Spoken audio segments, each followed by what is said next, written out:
Hello guys, welcome to my YouTube channel Rare Science Simple, and let's make the science simple.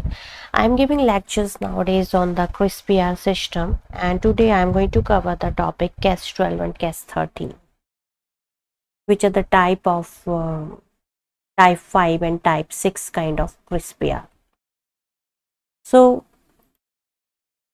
what is the mechanism of the CAS12? So CAS12 is basically a type 5 type of CRISPR. It is also known as the type 5 CRISPR.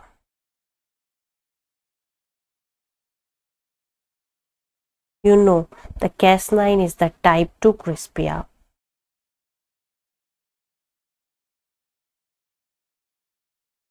And Cas12 is the type 5 CRISPR system. So what is the mechanism of mechanism of action of the Cas12 enzyme? How this enzyme basically work and cleave the DNA strand? So for this enzyme to function, you definitely need a CRISPR RNA. So in both kind of this Cas12 and the Cas13 system, you do not need the tracer RNA, you only need the CRISPR RNA. So you need the complementary strand of your non-coding strand, and you need the PAM sequence in your coding strand. And what will happen when this complementary strand or the guide RNA will bind to its complementary strand, which is this strand, then the Cas9 will recognize the PAM sequence and it will cleave the DNA strand just 17 base pair upstream of the coding strand and the 21 base pair upstream of the non-coding strand. So this is basically the you can say this is the coding strand. So this strand is the coding strand, and this is the non-coding strand. Okay, so what the Cas12 will do, once the Cas12 will recognize this PAM sequence, it will cleave the DNA strand just 17 base pair upstream in case of the coding strand, and in case of the non-coding strand it will create the cleavage at the 21 base pair, and that is the region it will create the sticky ends here. So Cas12 enzyme basically have the nucleus lobes and the RUPC domains. RUPC are the nucleus domain that basically create the nick or the break in both the template and the non-template strand. So this is the template strand and this is the non-template strand.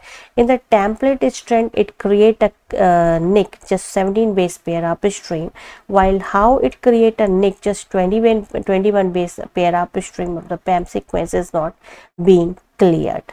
And for example, you can say it will create a nick just 17 base pair upstream. So you can see it's like 4, 5, 6, 7, 8, 10, 12, 14,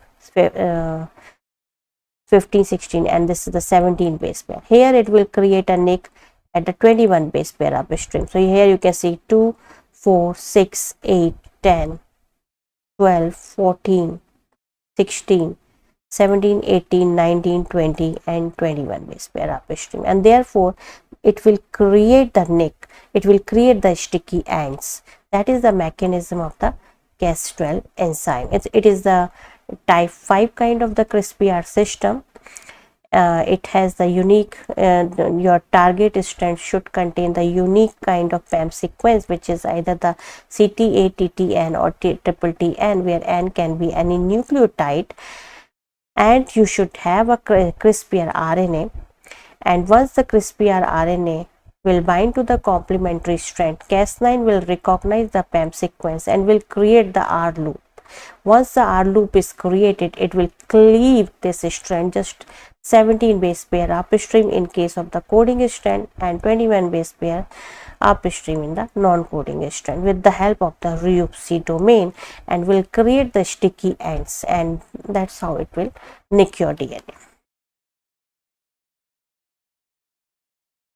In case of the CAS13, it basically create a nick in the single stranded RNA. So you have the single stranded RNA, you design your CRISPR RNA. Again, in both CAS12 and the CAS13A system, you don't need the tracer RNA. You only need the CRISPR or the guide RNA only. So you need the 22 to 28 nucleotide spacer molecule, and once it will bind to its complementary strand, which is the target RNA strand, then with the help of HEPN, which is the higher eukaryotic and prokaryotic nucleotide binding RNA domain, it will create the nick in the protospace near to the protospacer flanking site, and it will create a nick in your single stranded RNA. So if we talk about the difference between the CAS12 and the CAS13, so the CAS12 basically create a nick in the double stranded DNA molecule, just like the CAS9. This is the CAS12, and CAS13 will create a nick only in case of the single stranded RNA molecule. Both of these molecules have the collateral activity. So what is the collateral activity? Once they recognize the PAM binding site, the protospacer adjacent regions, or the PAM protospacer adjacent motif, then they can create a nick in any of the nucleotide molecule which is in the close proximity of this CAS12 enzymes. So for example, if suppose you have the DNA strand molecule and there is a guide RNA,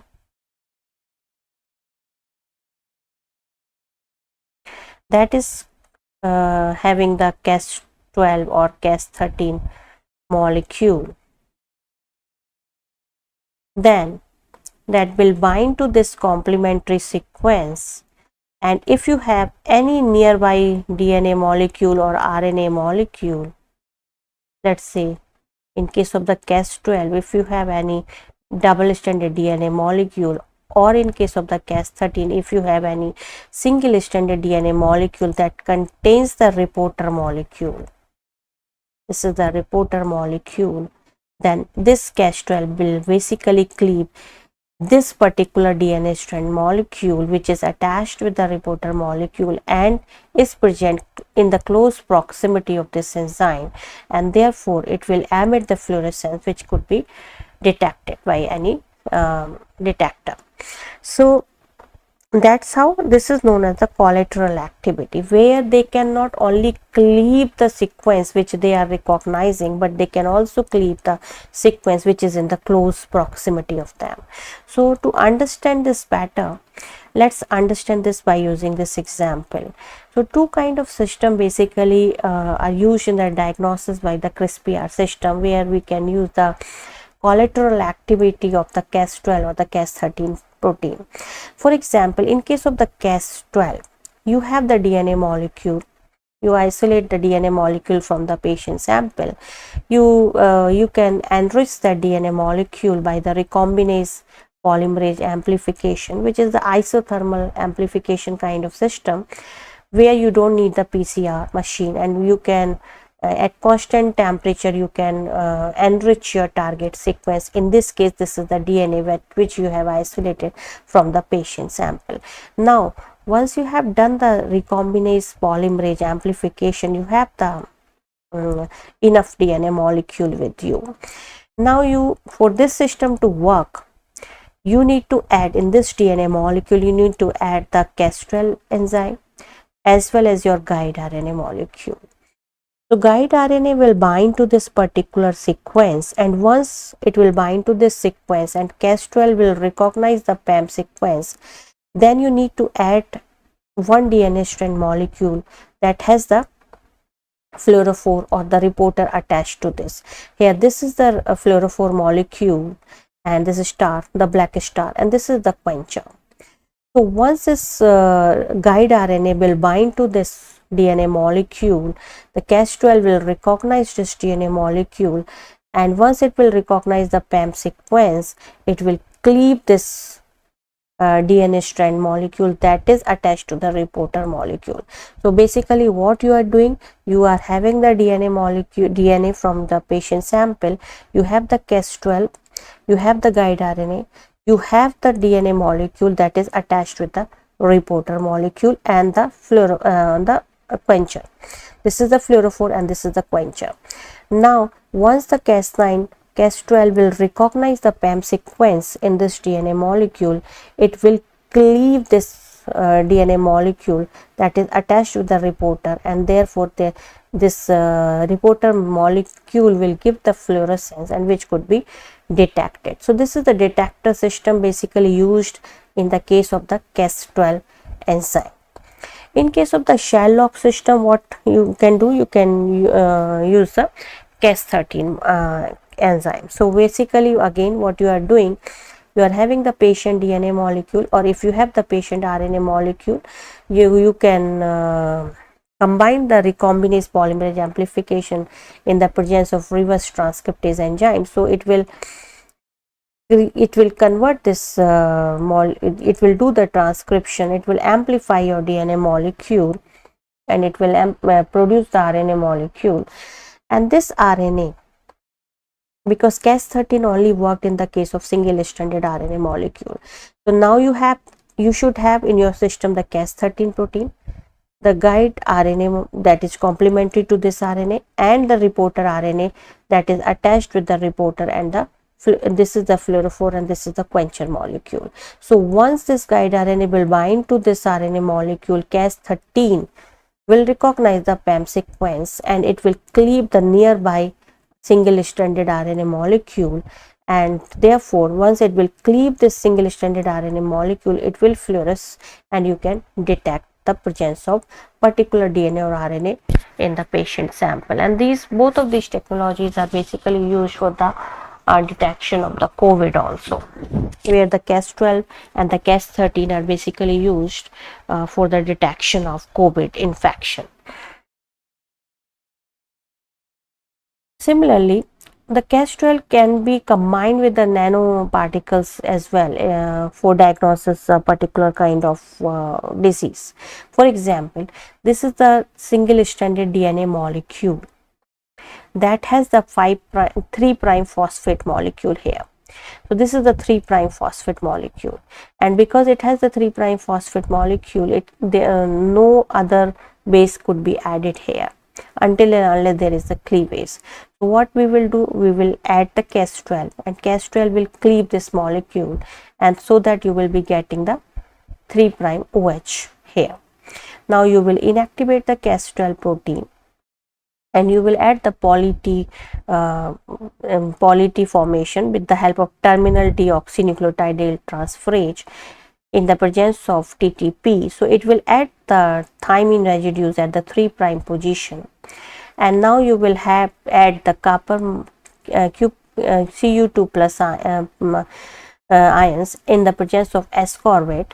The ascorbate will convert this Cu2 plus to Cu0, which is a reduction process, and therefore it will form the copper nanoparticles will be produced, and when you will do the excision at the by the UV light, then there will be the emission of the red light, which could be visible by the naked eye. So that's how the Cas12 is also used in diagnosis in combination with the nanoparticles.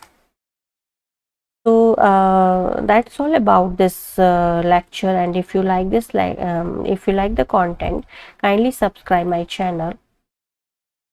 And I just want to add here, what is this? Basically this is the fluorophore,